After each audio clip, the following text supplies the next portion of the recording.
Good evening, everybody. Welcome to Committee of the Whole meeting of Fernie City Council for February 21st, 2023 on this cold Tuesday evening. I'll begin by acknowledging that the city of Fernie is located within Kukanamakas, the unceded traditional territory of Yakat and Kliat. We recognize that we live and work within their vast lands. Akanamune are from Yakat and Kliat and are members of the Tanaha speaking peoples of British Columbia, Idaho, and Montana. We'll call this meeting to order. This meeting is being conducted by in-person and electronic means in accordance with Council Procedure Bylaw number 2446. And I'll ask for a mover and seconder on the following staff recommendation: that if the communication link to the specified place for this meeting is interrupted and cannot be restored within 15 minutes, the meeting shall adjourn and reconvene to the soonest possible time that quorum can be achieved and public notice requirements met. And I have a mover, please. Councillor Hamilton, seconded by Councillor McIsaac. All in favor? Unanimous. Thank you. I'll now ask for the approval of the agenda, and are there any late items? Seeing none, can I have a mover, please? Councillor Smith, Councillor Audia Kelly. Any discussion?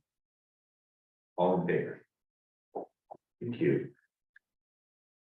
I'll now open the floor to public participation. I'm Adoption of minutes of this. sorry. Adoption of minutes. We just did it. Oh, I'm sorry. I flipped the page over and then I assumed we adopted the minutes. Thank you. Officer. No, I appreciate that. I'll now speak to adoption of the minutes from the Committee of the Whole meeting on January 17th, 2023. Councillor Hamilton, Councillor McIsaac, any discussion? All in favor? Thank you. Thank you for getting me back up there. Well, I'm here for it. Now I'll invite the public in attendance or participating electronically with the comment items listed on the meeting agenda in accordance with section 3.7.3 of the procedure bylaw to address council, excluding matters for which speakers must not address council regarding a matter for which a public hearing must be held or has been held pursuant to the Local Government Act prior to council's consideration of the matter or adoption of the bylaw.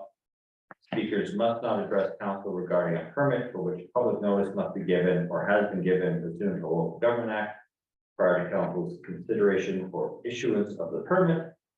And a speaker may only address the council for a maximum of 3 minutes. And I will ask those in attendance at a specified place if we have anyone who wishes to address council. I'm visiting on their worship of the attendee online.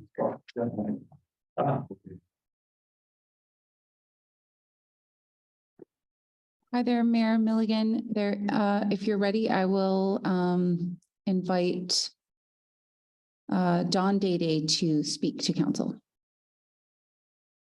Me too. Go ahead, Ms. Day, and she's not promoted. There she is. Go ahead, Ms. Day, and you have 3 minutes. Thank you. Good evening. Can you hear me? We can. Lovely. Thank you. My name is Dawn Dady, and I am here speaking on behalf of the Community Eco Garden and the Wildside Elk Valley Branch. I wish to comment on agenda item 7.1 with regards to the Eco Garden container farm servicing costs. The hydroponic container farm at the Eco Garden will be the first of its kind in our region. It's expected to produce 15,000 pounds of lettuce annually, or an estimated 2,976 heads per month. Let me say that again. 2,976 heads of lettuce or other leafy greens each and every month, summer and winter. The project will be operated as a social enterprise by growing leafy greens to benefit our community. A portion of the produce grown will be distributed to Fernie at-risk populations, including food banks, aged care, and our schools. Although we were successful in securing $252,000 in funding for this project, it's not enough to cover the additional costs of installation of sewer services. This is where we're asking for your support. The OCP states that the city of Fernie recognizes the importance of building a better local food system and supports programs and initiatives to achieve it. Voting to support this project tonight is the ideal way to demonstrate this commitment. Wildside has provided the community eco garden amenity at little to no cost to the city of Fernie for 20 years. We appreciate the partnership with the city that has made this possible. And we're looking forward to providing expanded benefits to the community for the next 20 years. We would appreciate a small amount of financial support in order to do so. We urge City Council to support a portion of the installation costs of the sewer infrastructure to demonstrate your commitment to strengthening Fernie's food system and support our at-risk populations. So tonight, as you consider our request, we ask that Council direct staff to bring forward a budget amendment for a portion of the Eco Garden servicing costs. Thank you so much. Thank you, Ms. Day. Appreciate your perspective.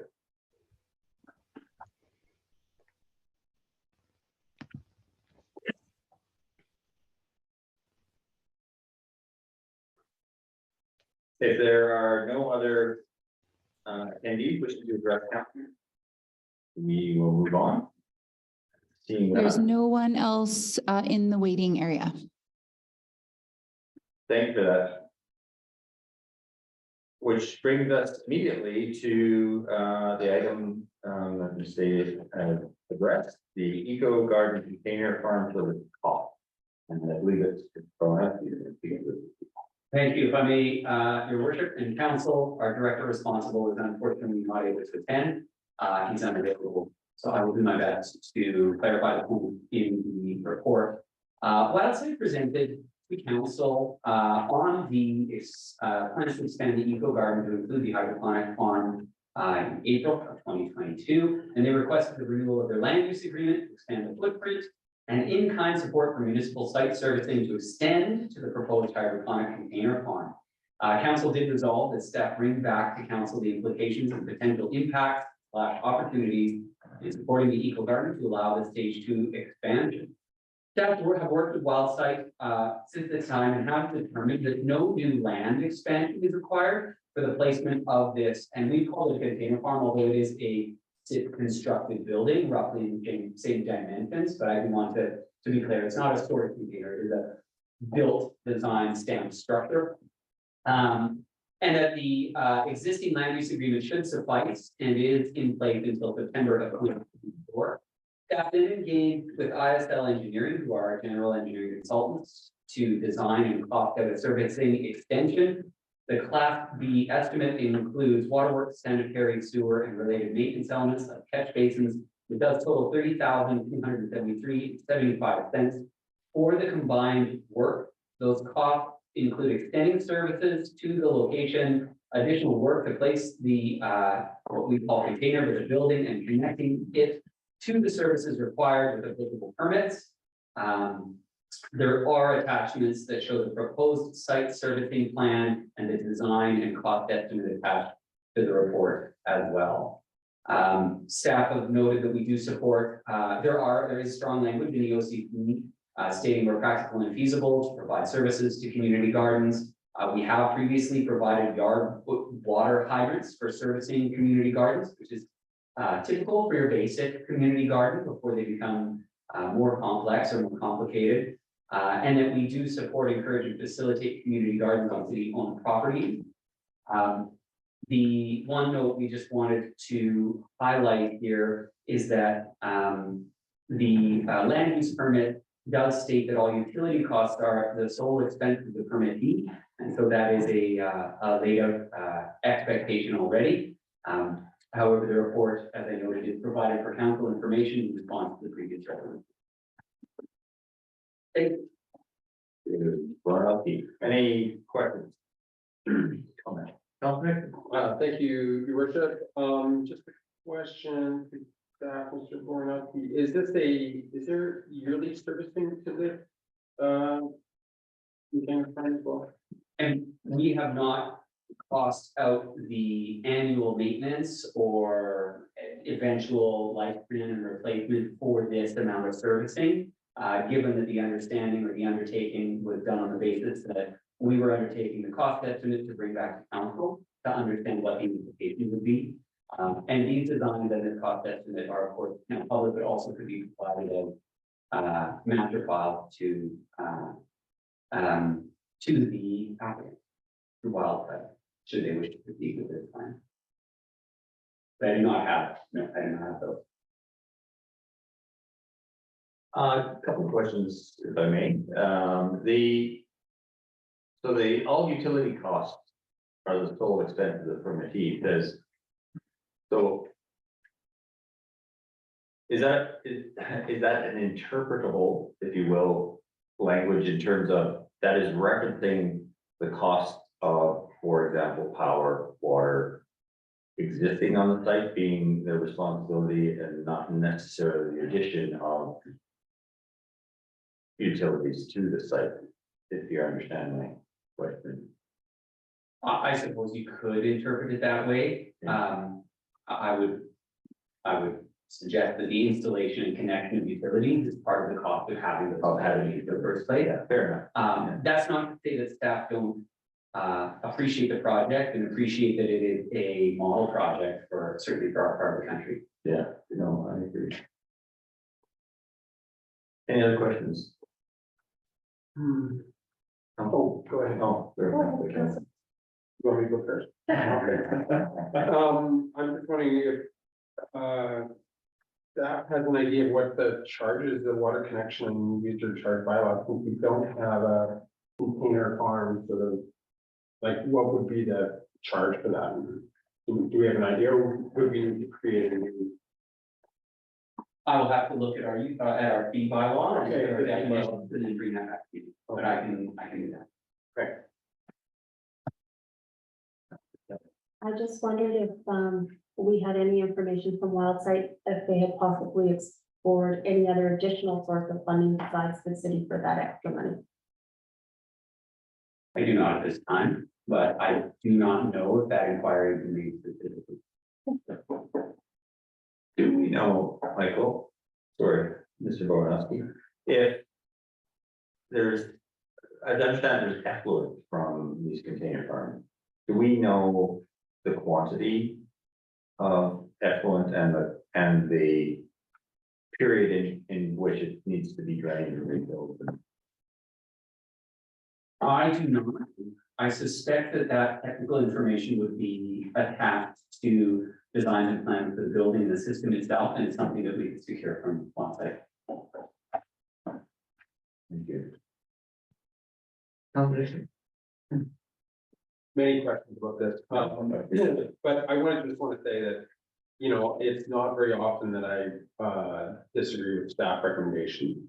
But I love this project, and I think it's super important for the community and our food bank and as an educational piece, and to be on the forefront of this, you know, and of this technology in the community. Plus, it's going to give us 15,000 pounds or 2,976 heads of lettuce per month, per year. So I guess my question is there any opportunity to explore some sort of interest-free loan or working into, I mean, it's sort of thinking outside of that, that current lump sum, $30,000, is there a way that we can charge them $300 a month for the next 5 years, whatever it is? Interesting.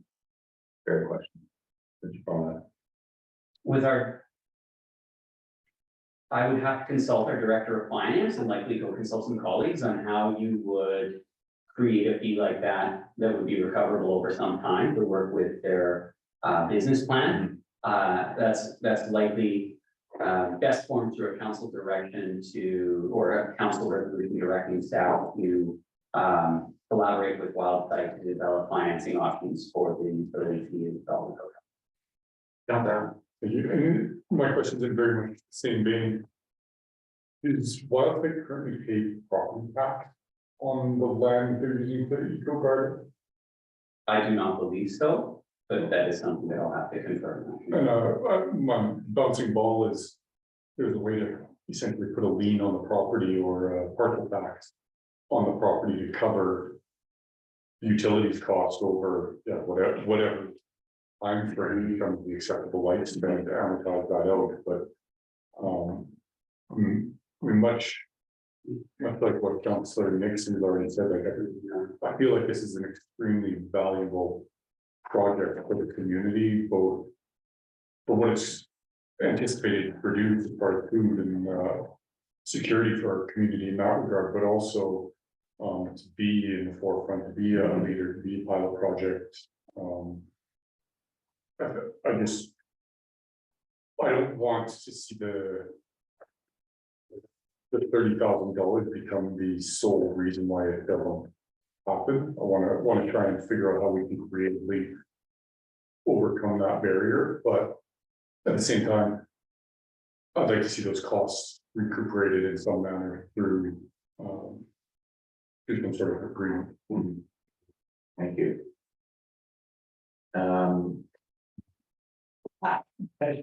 Here, is that look away?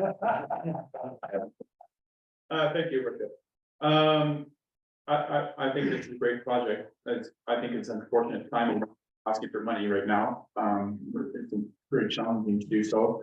But my question, which relates to money, is I noticed on page 9 of the report that it mentioned that Wellsite had secured funding for $252,000 from the Canada Community Revitalization Fund for to help communities across Canada build and improve community infrastructure projects, et cetera, et cetera. Followed immediately in the same paragraph by the hydroponic farm will bring fresh locally grown food to our community, food banks and senior housing and schools. Are these two things related? Is the $252,000 that Wellsite has received from this granting program is part of its intent to help improve the infrastructure for community projects such as hydroponics expansion at the community farm?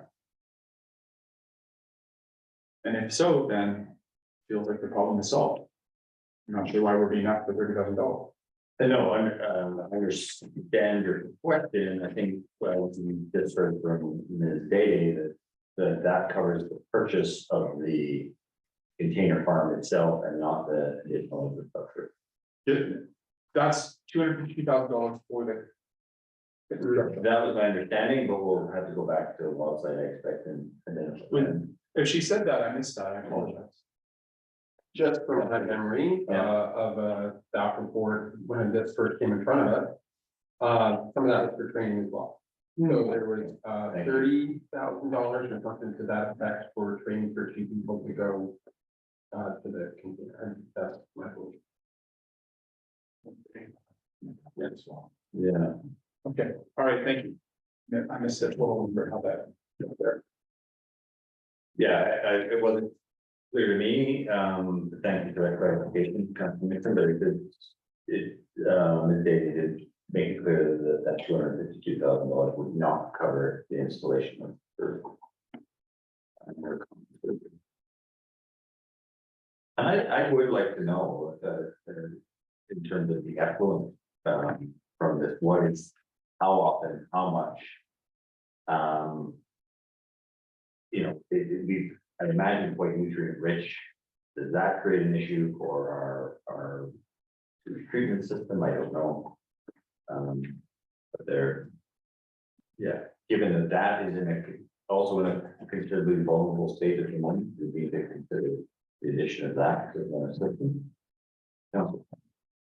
Although I think the project has a lot of merit, if we were to financially support it or do some kind of interest-free loan or some kind of user fee bylaw, then are we setting a precedent that we would have to equitably then follow with other asks? Yeah, I imagine we have to do a legal review, ensure that we weren't. But they are not for profit, and we have entered into different arrangements with not for profit. But I was just going to say that Councilor Kelly's question is an excellent one to bring up at LGLA during the legal discussion, because this gets brought up quite regularly in local government that as a general rule, we don't have a precedent setting thing other than from expectations of the community that we're going to be, reasonable each and every time, but I don't think we run a risk of setting a legal precedent by acting in this fashion here. Having said that, I am not a lawyer. I've just been to those meetings. Through to Councilor McCuddick, I was thinking more along the lines of your first comment about expectation in the Yeah. community. And I think that's the same. Yeah. Councilor Schuster. Yeah, through your worship to staff,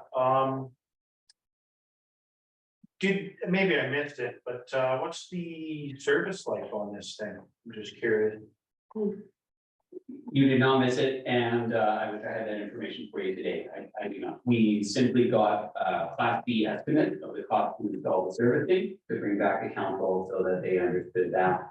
In subsequent meetings recently, we've had, discussion and are going to be bringing full life cycle costing to all our capital projects, but at the point of writing this report, it was not anticipated that it would be city funding it, based on our interpretation of the agreement that's in place. And that's also what drove our recommendation. All right, thank you very much. I understand. All right.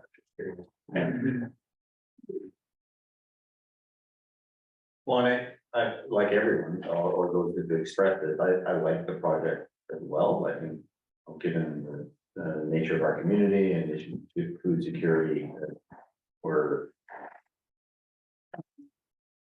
brought into the stark highlight in the pandemic. I think that ultimately these sorts of initiatives serve our community very well. But to echo Councilman Kaiser's comment there, just the timing is a little bit unfortunate. But I think there are a number of questions that we also need answered. So I would turn to our corporate officer and ask best next steps in terms of directing folks to do a bit more conversation on this. Certainly, Your Worship, there is no recommendation in the document itself, so making sure that we captured what council is looking for.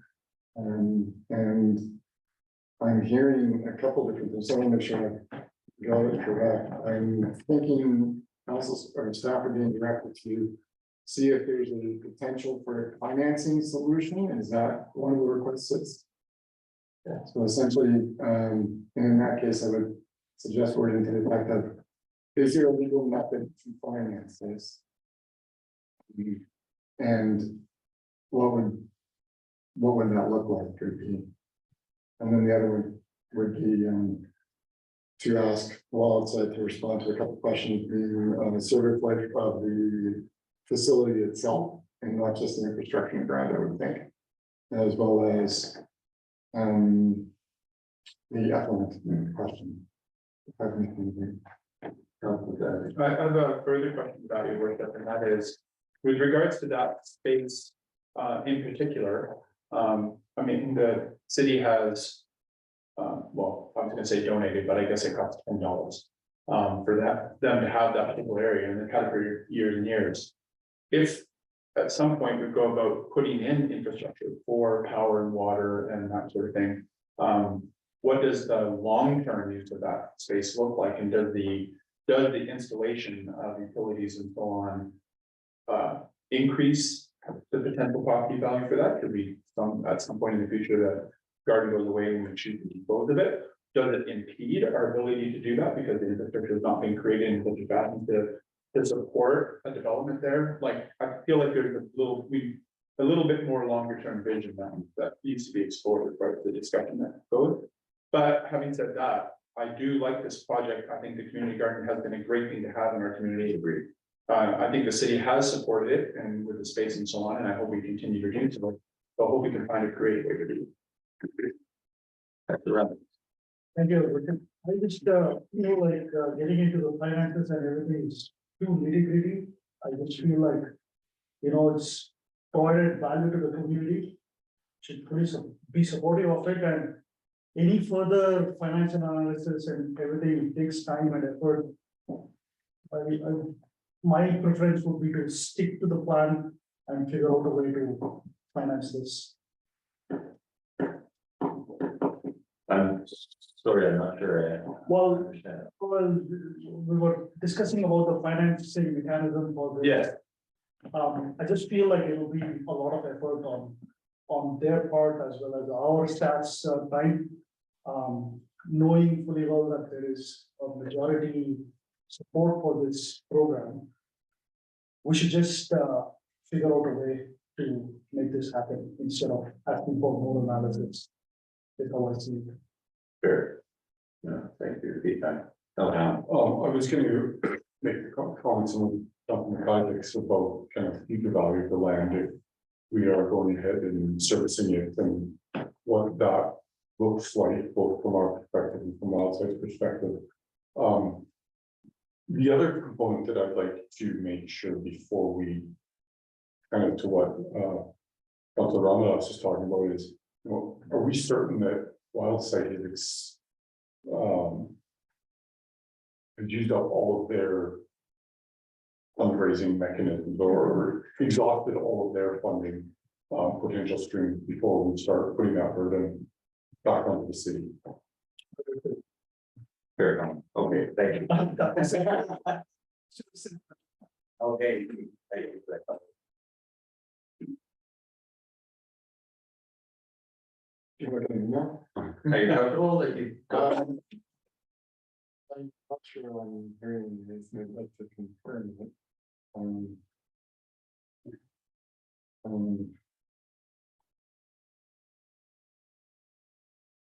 And so I put in two things that would be the wild site request, which is I put in the chat, asking staff to obtain from wild site, one, the service life of the facility that is proposed, and two, what is the effluent that can be expected from the facility that is being proposed.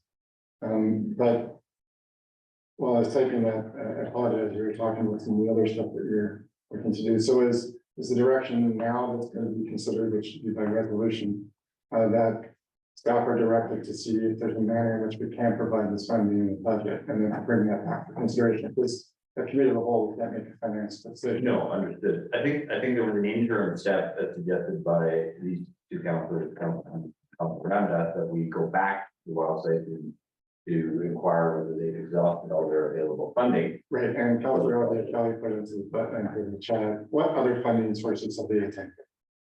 Yeah. So essentially, it's all this direction to inquire from Wild Site to bring that back. Well, that's the resolution, right? I'll read out what I understand the resolution.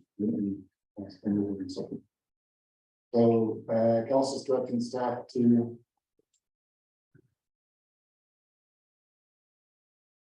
and to be quite careful, that's what take it up. Direct staff to request further information on Wild Site, including that the service life for the proposed facility.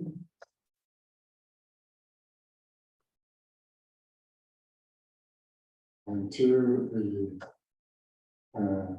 what is the expected effluent from the proposed facility?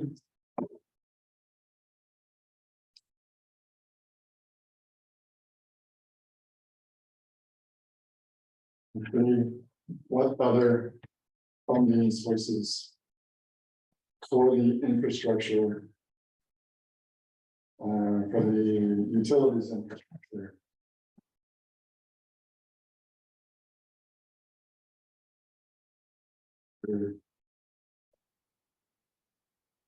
like Wild Site pursuit.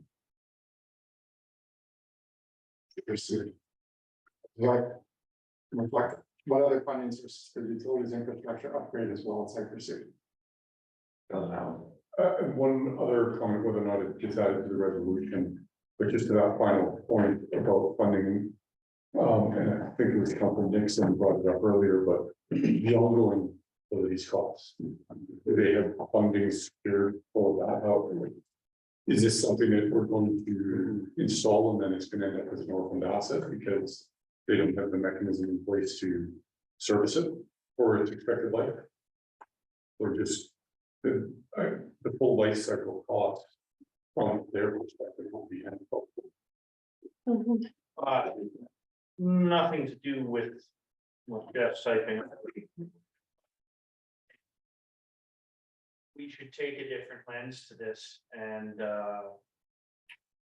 what we seem to be doing right now is looking at this primarily through a financial lens, and that is a good lens. That's gotten us into hot water that we hadn't done. But that's from a lot of projects where money up front was free for us, but then the costs were downloaded in perpetuity. This is almost the opposite, in that for a small upfront cost, there will be a benefit in perpetuity, and as I understand it, no ongoing cost cuts except perhaps at the end. So I just wanted to get my 2 bits in there. And maybe bring a little bit of perspective that way. Yeah, no, I think that is a fair perspective and, you know, to Councilor Kaiser's earlier comment about the net improving value for that piece of land, should the community garden move elsewhere in the future, then we have that land available to us, likely with considerable upgrades, so it's something worth keeping in mind. But on that note, I think we'll get you to read that resolution if you could. Okay, and I tried to send it to you all in the chat, I think that like this, you can follow along, so I'll just read up the one that I provided to Deputy Clerk Daniel. Council directs staff to request further information from wild sites, including 1, the service life for the proposed facility, 2, what is the expected effluent from the proposed facility, 3, what other funding sources for the utilities infrastructure upgrade is wild site pursued, and 4, is funding secured for the ongoing utilities costs. Can I have a mover? Councilor Hampton, seconder, Councilor Nixon. Any further discussion? All in favor? Yeah, thank you. That brings us to item 7.2. Staff report on our official community plan from our manager of planning.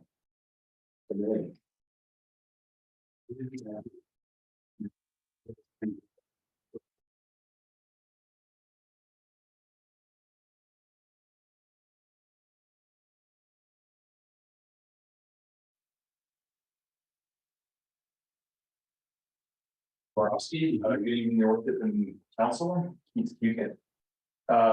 I'm reading from a script and I usually don't do that, so if I sound a little bit too robotic, that's what it is, but a little bit to go over tonight, so I want to make sure that I got all the points. So I'm happy to be here tonight to present to you on our community plan, also known as an OCP.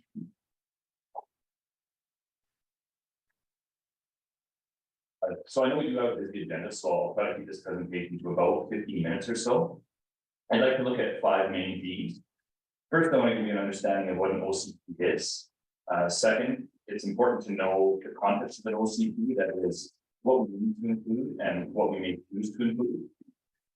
Third, I want to bring the first 2 themes together, so I'll brief you on how we apply our OCP in practice. Once we've established what an OCP is, what it contains, and how we apply it, we'll take a look at how an official community plan is developed. This is important because our official community plan is nearly due for an upgrade, so you'll be a part of this development process in the near future. To wrap up my presentation, I just want to take a brief look at the organizational implications of development, adoption, and implementation of these. At the end of the presentation, more than happy to entertain questions or discussion, but by all means, if there's anything that comes up during the presentation, feel free to. So to introduce what an OCP is, I just like to show you the short video. It's actually a really good summary, and I think it will really kick things off here. Screen share quickly. Yeah. Go for it.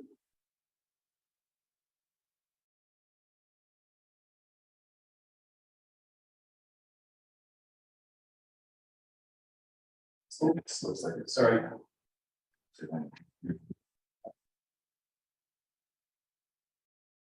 Quality to make sure I turn audio on. Yes, sorry.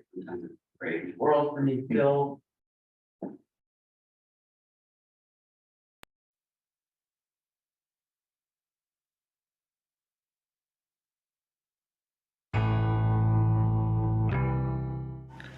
An official community plan is a local government land use regulation, also called a bylaw, that is developed through consultation and engagement with the community. It contains objectives and policies to guide decisions on planning and land use management within the area covered by the plan. OCPs are meant to govern the overall direction of development and its pace at a policy level, without getting into the details which are left to regulatory tools like zoning bylaws or development permits.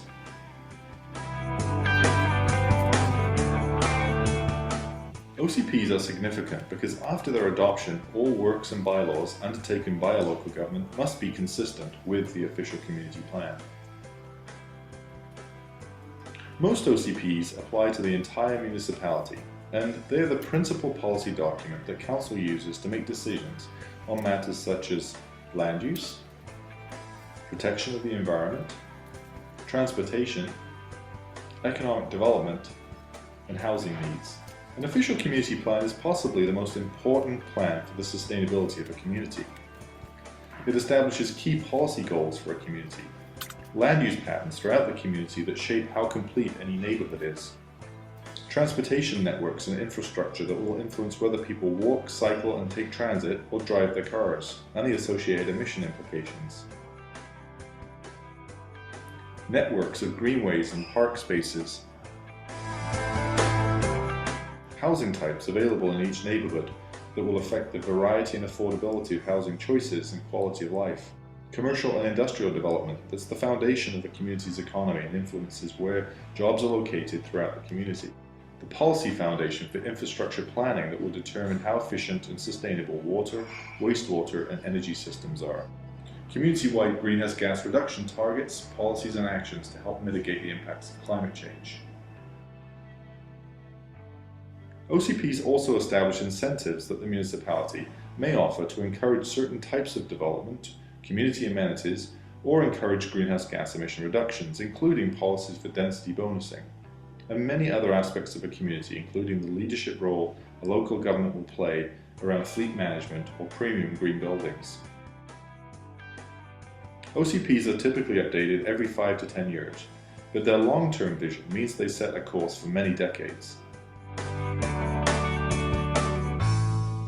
The official community plan is basically a tool to help council and citizens manage change in our communities.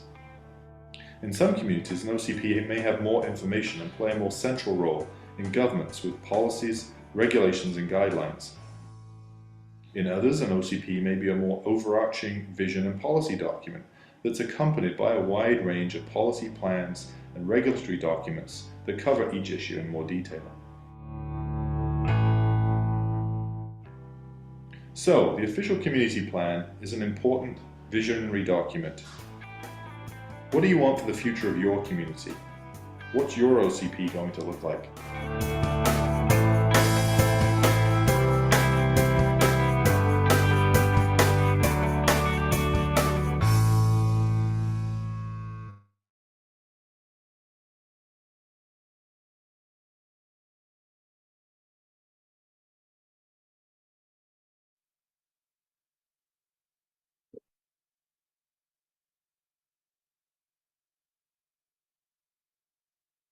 Great, thank you.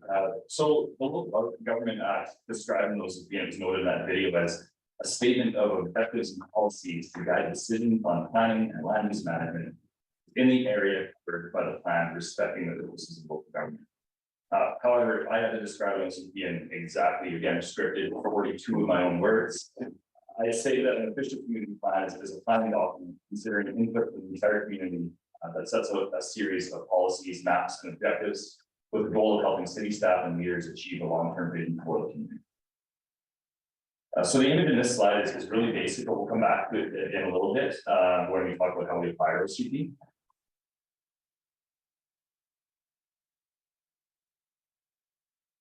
So in the last slide, I did touch on the Local Government Act, or LGA, which is the legislative document that, amongst many other things, regulates OCPs for local governments.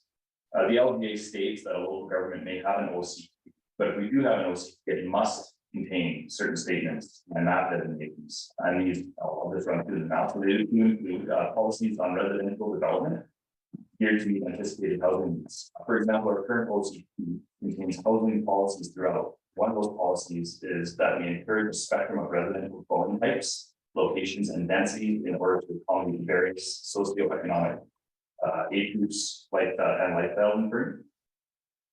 The second is present and future land use needs to be addressed.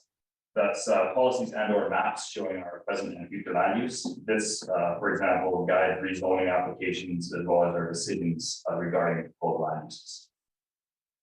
Public facilities, an OCP must know public facilities.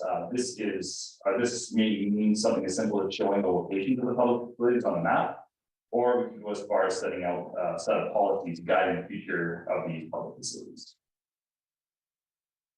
Sand and gravel extraction. I always found this one interesting, that it always seemed like it didn't belong, but it is important that we do need to comment on sand and gravel extraction in the community. So when reviewing our current OCP and its policies on sand and gravel extraction, it is important that we are environmentally responsible with sand and gravel extraction and in compliance with Ministry of Environment standards. Future infrastructure, establishing a direct future infrastructure such as sewer, water, and roads for both existing developed areas and future growth is very important to the long-term vision that an OCP attempts to achieve. It's often done through policies on how we balance the need for future growth with the cost of the infrastructure, as well as mapping that shows where that future infrastructure may be developed. Hazardous lands, as we all know, much of Fernie is either in a floodplain or on a mountainside.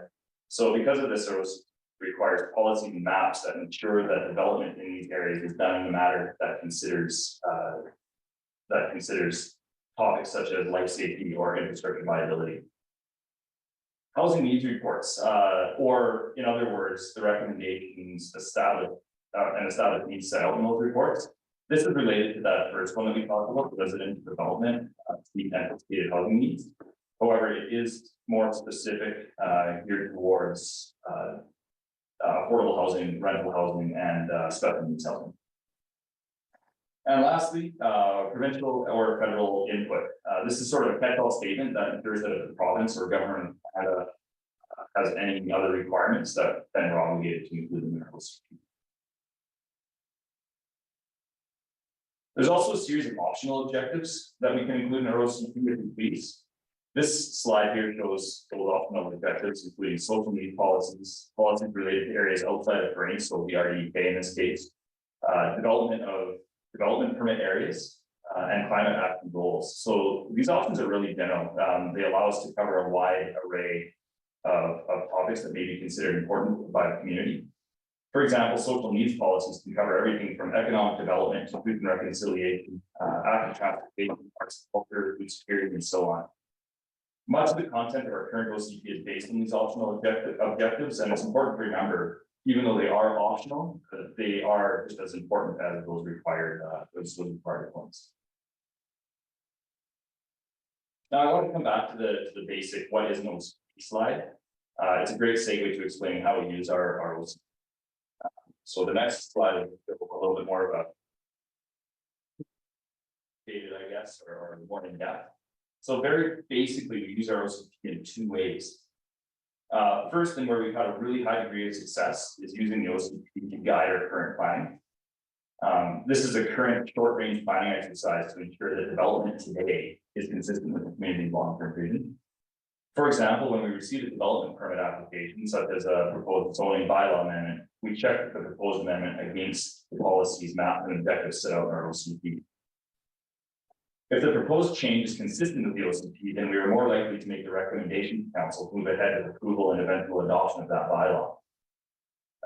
It's also important to note that the Local Government Act even goes as far as to say that if a proposed zoning change is consistent with the OCP, then a public hearing to discuss that change is not required. Second is the implementation of our OCP through an implementation plan. This is a series of long-range planning exercises that includes writing and following through on bylaws, policies, procedures, plans that specifically address the more general policies listed in the OCP. While we have had success with using the OCP as a guide to current planning, I feel that we really can improve on the implementation side. Now, it's not to say that in the past we haven't undertaken the projects that contribute to the community's long-term vision. However, I think that our work could be a little more structured. This lack of structure can really be contributed to our focus on current planning and processing development applications, which often distract from the more intensive long-range planning exercises. I think that a reinvigorated focus on strategic planning and establishing and sticking to work plans, as well as being smart with how we budget both our finances and our time, will definitely assist with this. So to summarize, with both our current and upcoming OCPs, we really do need to find a balance between current and long-range planning. And this, we are looking forward to a more structured approach to that implementation to meet Fernie into the future. So as noted in the video that we watched, most OCPs are meant to be updated every 5 to 10 years. Our current OCP is nearly at age 10, so I think it's important to quickly review the process of updating our OCP. Full disclosure, the process of updating an OCP takes about 2 years. So the first general step is we need to procure a consultant through an RFP process or request for proposals. Parallel to this, in the last OCP, we implemented an OCP advisory committee or OPPAC, which consisted of a cross-section of members of the public and stakeholders as well. So once these important parties are in place, background work commences. Essentially a review of existing documentation, best practices, etc., which will help to establish an OCP framework. An OCP is then drafted based on, most importantly though, through information gathered through the community, through community engagement with OPPAC, as well as stakeholders and the public at large. This process is known as early and ongoing consultation. So an OCP bylaw is, or once OCP bylaw is drafted, it's again vetted through early ongoing consultation process to ensure that it meets all of its intended needs. And a finalized bylaw then goes through the council adoption process, which also includes a public hearing. So needless to say, the real common thread through all of this is that public engagement and consultation plays perhaps the most important role in development of our OCP. So the last stage is the implementation stage. This happens after the OCP is adopted by council and lasts for the life of the OCP, or about 10 years. And it goes beyond that as well. It's a long-term vision document, so it really does go beyond even the 10 years of the OCP. This also includes input from stakeholder and public representatives. So a really good example is with our last OCP in 2014. The OCP advisory committee was split into what we call the OCP implementation committee, who oversaw the early stages of implementation. Of course, overarching all of this is a periodic review that we should be undertaking as time goes on to ensure that the OCP is still meeting the needs of the community. So the last slide is just a brief representation from the implications of several other major projects related to it. We need to know that there are other projects that aren't still on this timeline. However, the important takeaway here is that every day we do have priorities. It's important to make time for each of these priorities to ensure their success. And it's also important to consider all of these projects together as they are interrelated.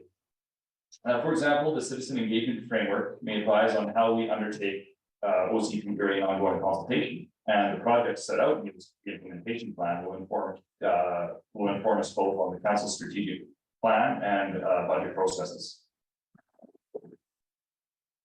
So, in conclusion, I'd like to thank council for participating, and I'd like to open up the floor to any discussion. Thank you. Thank you. Good morning. Very interesting. Any questions?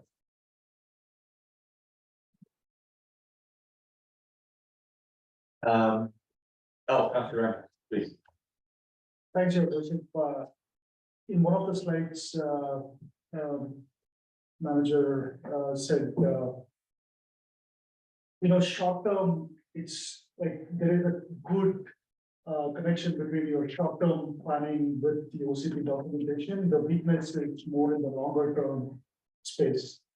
So my question is, does it actually necessitate an entire OCP review just because our long-term planning process is connected with the current OCP?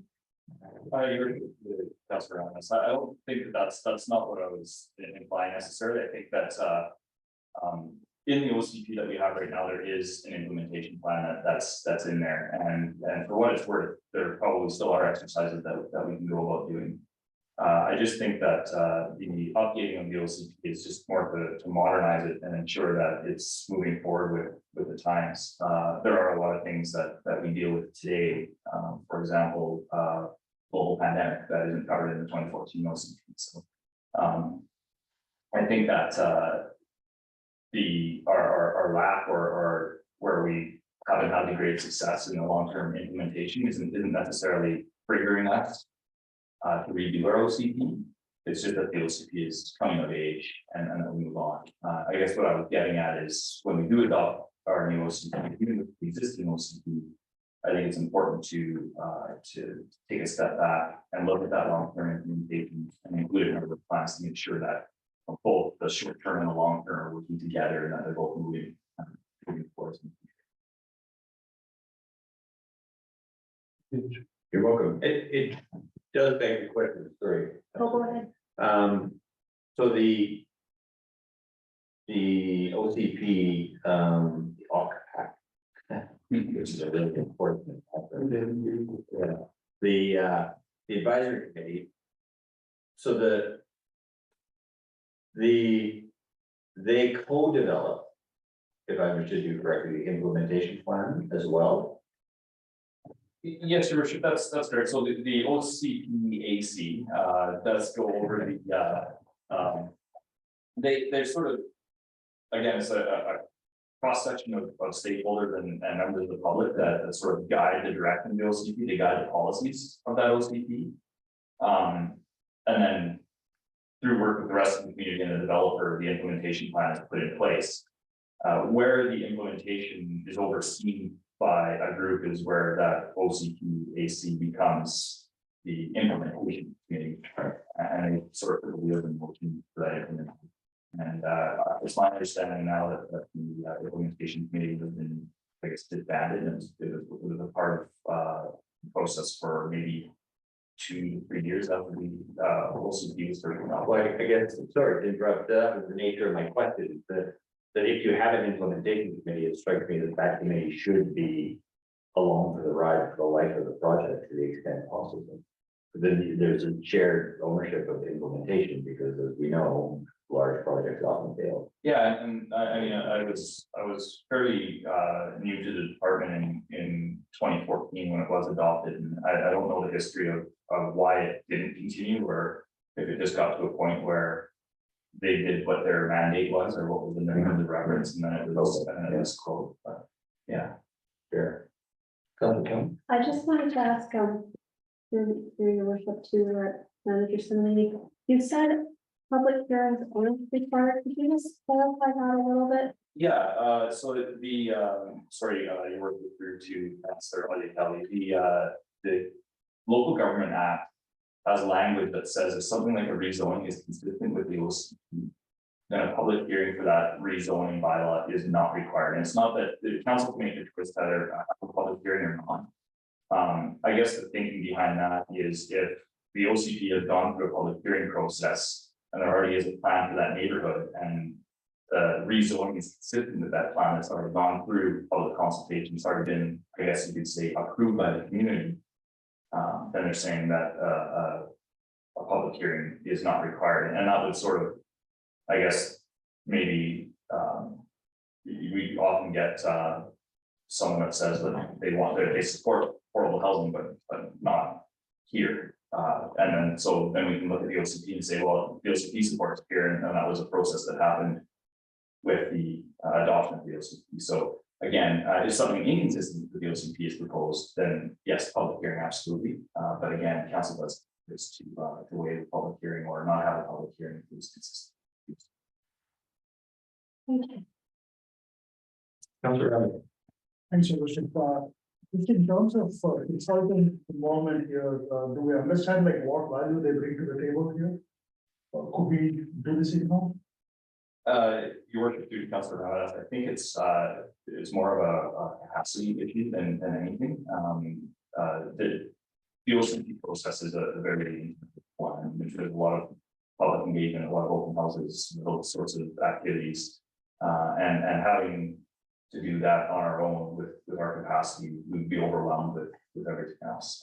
Again, the slide I can refer back to is the current planning versus long-term planning, and OCP essentially is a major long-term planning exercise. And if we would focus on that, we wouldn't have the capacity to focus on the other smaller type projects. And it's very much similarly again, I bet in terms of process, the best practices review, is that something that the entire committee does as part of its process, or is that something that's done in advance of the start of the OTP development process? Yes, George, but I think that the best practices review is sort of the background work that would be undertaken by the consultant. Okay. To look at maybe what other communities have done or, you know, sort of gather that information. Not to say that the OCPAC doesn't look at that information, but it would be compiled by the consultant and reviewed and you know, they might make recommendations as to how to move forward with development of the OCP based on this. Thank you. And one last question for me. There probably is a policy that guides us, and I think I've actually. But in terms of selecting participants on the advisory committee, what is the process we apply there? You're, I think, different comment, they will comment on that, but I believe that there's a policy on that or maybe the perfect.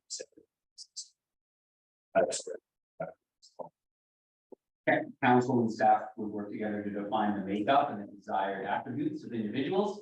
We would then seek nominations, review them, and then provide an in-camera report to council on those nominated. And council would make the appointments for a term to meet the POR and desired participant makeup of that committee.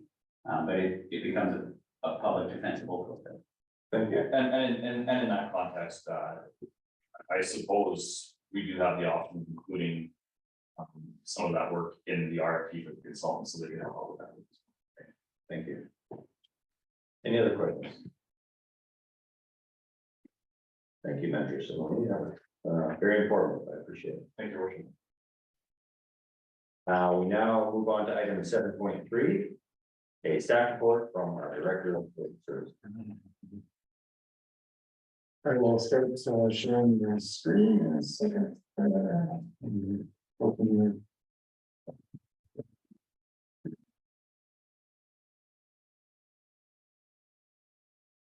Awesome. Great, so as was directed to us,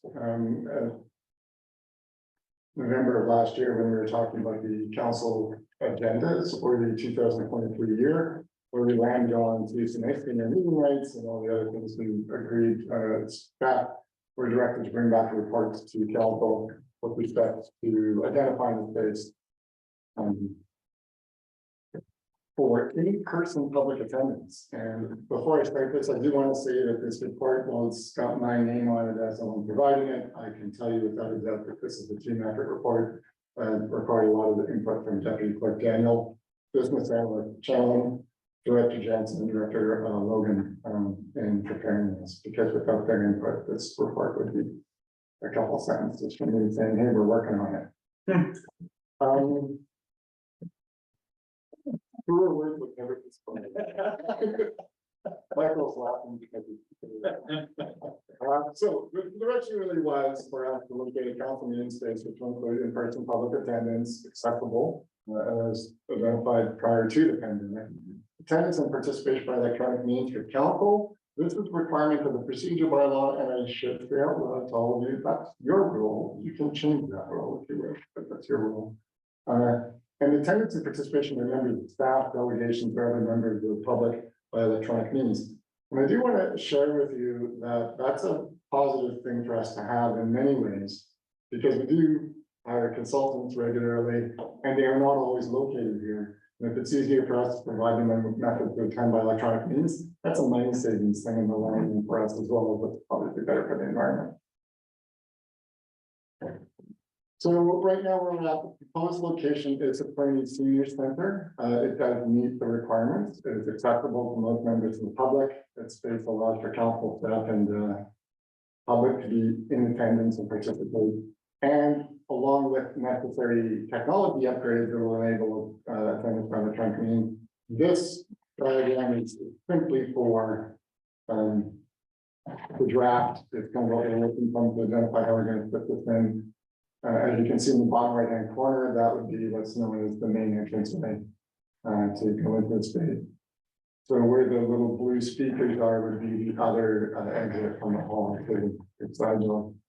What's not shown on here is some of the other facility upgrades that are required and are on other diagrams you've got, but like in order to go into this space, we do need to create more electrical receptacles and upgrade some electronic or electric facilities in order to accommodate all the extra technology going into the space.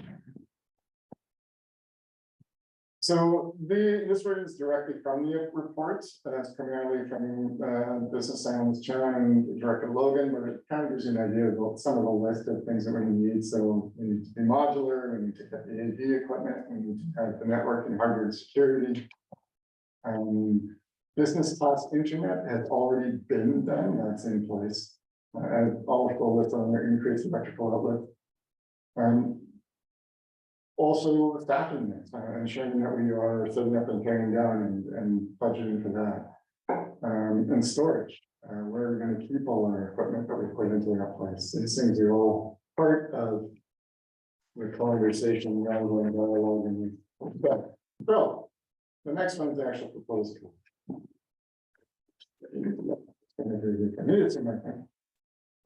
Last year in the budget was $80,000 for 2022. The original estimate included upgrades needed for council chambers and other upgrades to this project for capital plan 2023. It's around $50,000. Things to include are the technology operating costs and monthly licensing, network and internet fees. Facility improvement costs, we're showing that to be around $5,200, and then the rent of the facility is about $6,000 a year. And then just the end stuff I'm setting up in tangent. I want to share with you that regardless of where we end up, these costs are going to be about the same. Like it's not because of the place or anything like that. This is where we're at with respect to a lot of what we have to do to accommodate this requirement. So the current tech here, as much as it's helped us a lot, it doesn't provide us with a lot of things. So if we were to stay here, for instance, we would still want to upgrade all this tech because as much as it's helpful, it really isn't the best way to present council, and it's got some shortcomings.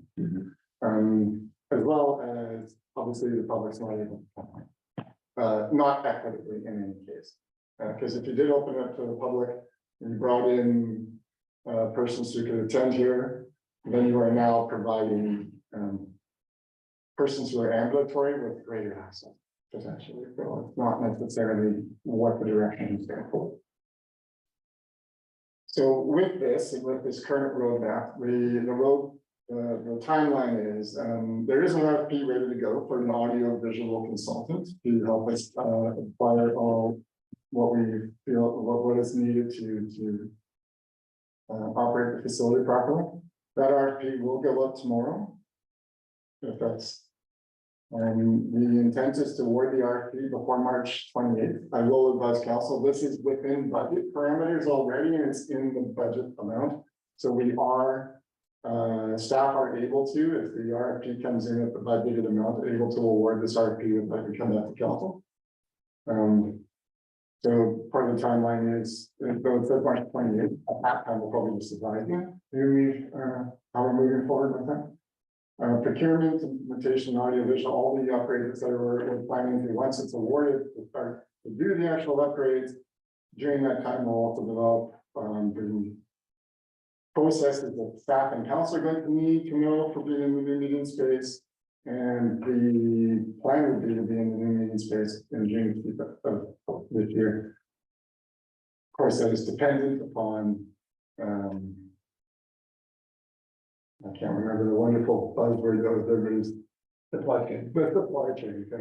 Depending on supply chain issues. So, as advised, this is brought back to council as an update, but also we are asking for a resolution to confirm. Essentially, this resolution is confirming that council is satisfied with the direction that staff are going down, and are instructing us to continue to go down that road. If council wishes to change that plan in any area at all, this is the time to tell us. That's why the direction is council directs staff to execute a plan to relocate to council meetings to the accessible location of the Fernie Senior Center's budget intent of in spring 2023. In which case, we would implement the plan that we've been presented. And that's my report. Thank you, Mr. McCollum. Any discussion? Councilor Rapper. Just got a question, your worship, is this a case of, under promise and over delivered? One would hope.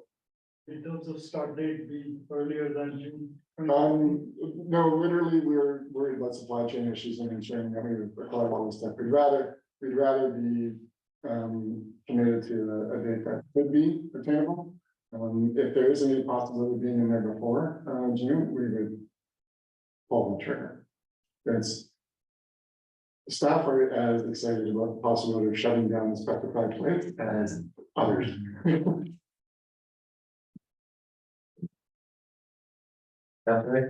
Thank you, your worship. Just curious about when does our lease end with the senior center? Do we know that? 2031. Thank you. So, I believe so. I will double check, but that is the number. I can have that answer in 2 seconds or. While you're looking for that, I'll ask a question, maybe When they're Ms. Chalmers. It shows a ceiling microphone. Would that also be a sort of a similar device to this with the 360 camera, and is that part of the thinking? Yes, that was really along with revenue. For the individuals, we get that part of the perspective of see what we can see.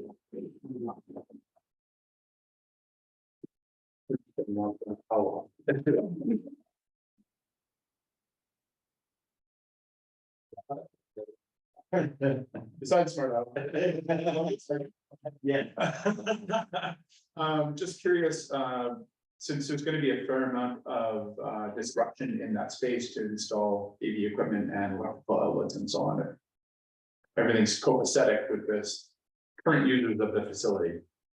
Yes, If I may, your worship, there's been ongoing communications with the senior center, and I will be meeting again with the director tomorrow to further communication and primarily to catch up after this meeting.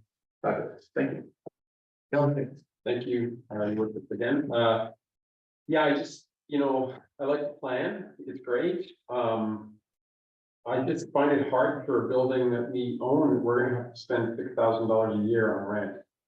And it seems like it's a hard pill to swallow as the ratepayer, the person who's gonna be paying for our building, for our own. So, but I just make that comment.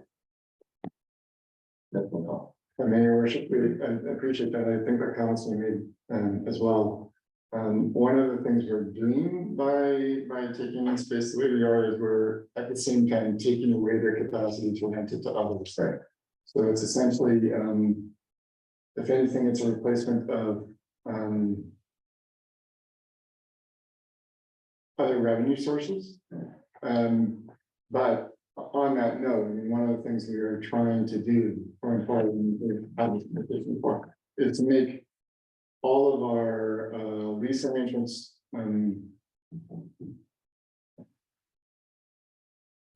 visibly noticeably above board with respect to the business aspect, because a lot of our leases are $1 a year kind of thing, right? So we're trying to transition away from the quid pro quo and showing a true business relationship in that regard. And this is one of the ways for us to set that precedent.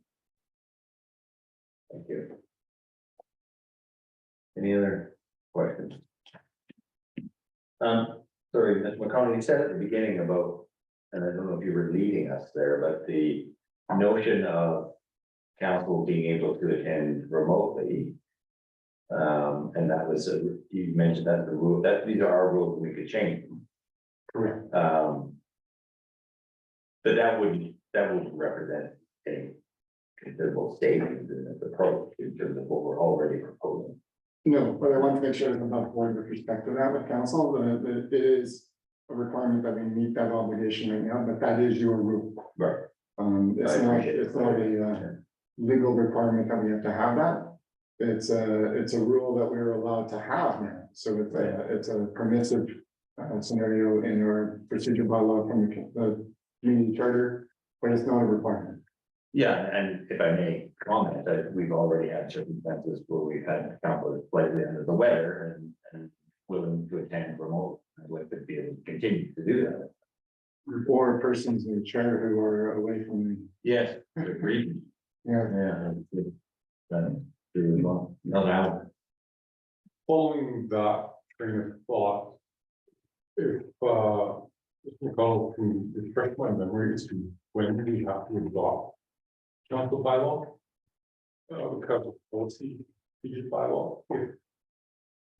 the council procedure bylaw can sit unchanged for a long, there's no obligation to adopt it with the new council.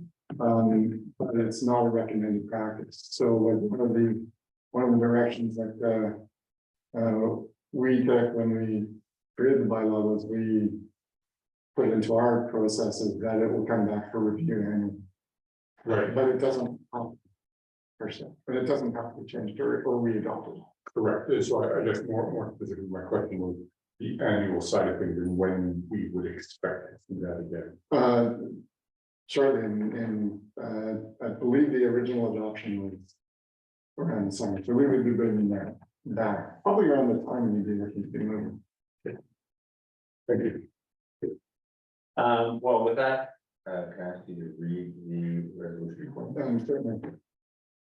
The council directs staff to execute a plan to relocate council meetings to an acceptable location at the Fernie Senior Center starting tentatively in spring 2023.